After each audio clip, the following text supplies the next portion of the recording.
যাহা গৌর প্রাণ গৌর বলে নয়ন কুম্ভ জলে তিনি ভেসে গেলেন।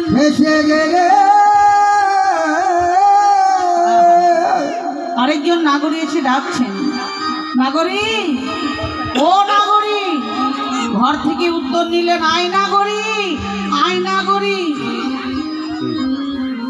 নাগরীকে ডাকছেন, আয় নাগরী। আহা, নাগরী এসে বসলেন। নাগরীকে বলছে, নাগরী, গৌর উপাসনার